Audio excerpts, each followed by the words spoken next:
We're going to take this as a breakdown video, explanation video for the guitar two-part for La Llorona by, it's a traditional Mexican song, but it's arranged by Gt. So, big thing for this one is the transitions back and forth from first to second position.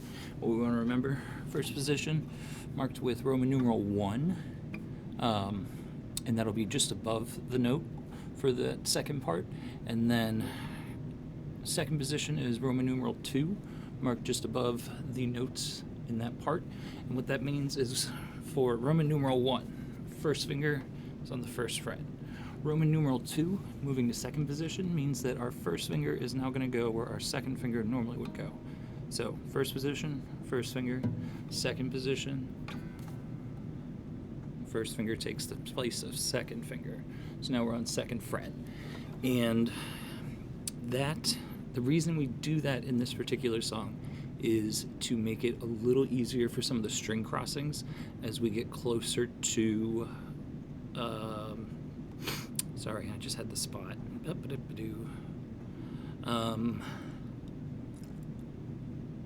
It helps out a little bit in measure 15-16, where we're going from D sharp up to E, and why we want that there is they have it written VIB, vibrate, so we want to get kind of a nice little sort of sound as we go through. So 1, 2, 3, 1, 2, 3, 1, 2, 3.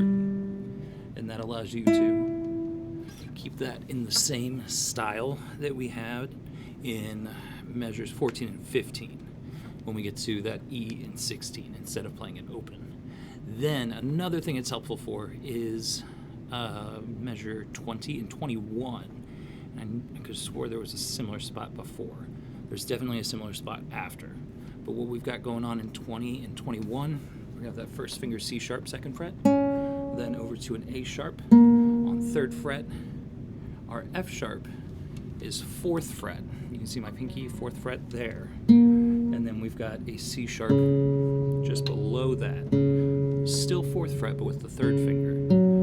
So doing that crossover there is very similar to a chord shape that we would have back here. It's actually almost identical to a C chord, but not quite as spaced out as we would normally have. So when we're coming up through there, 1, 2, 4, 3.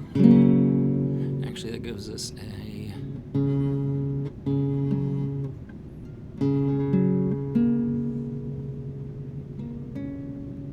F sharp major chord in second inversion, so that's kind of cool.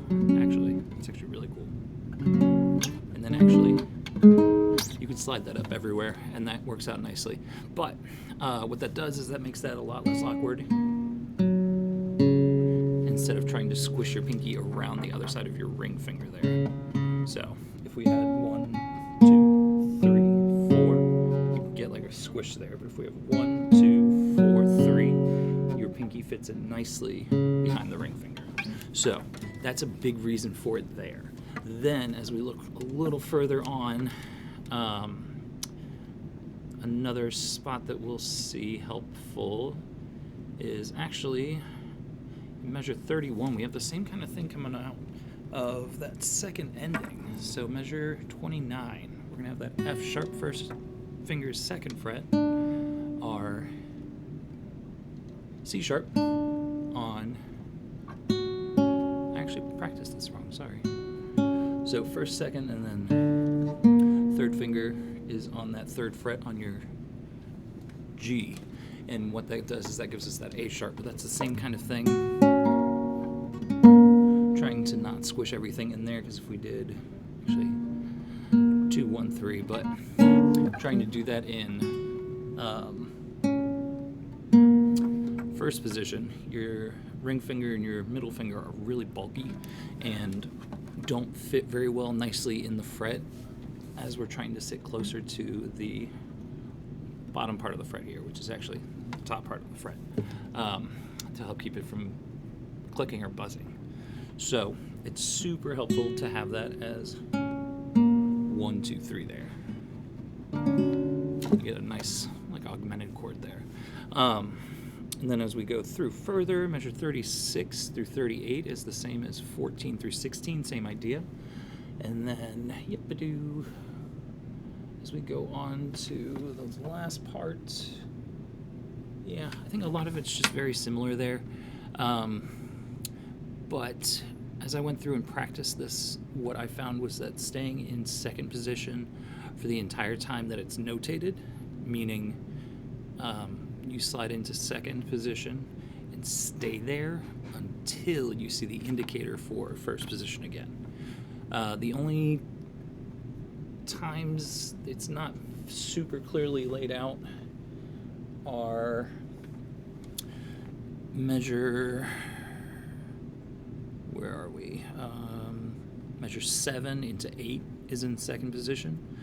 And then when we go back, repeat, we slide back to first position. It doesn't say that, but we are going to assume that based off of the fingering that is written. So measure 7 to 8, we have that A sharp to C sharp, and then pinky right back behind it on your D string on that 4th fret with your pinky. And so that puts you right back into first position without having to think about doing the whole hand slide, as long as you are following what is written on your part.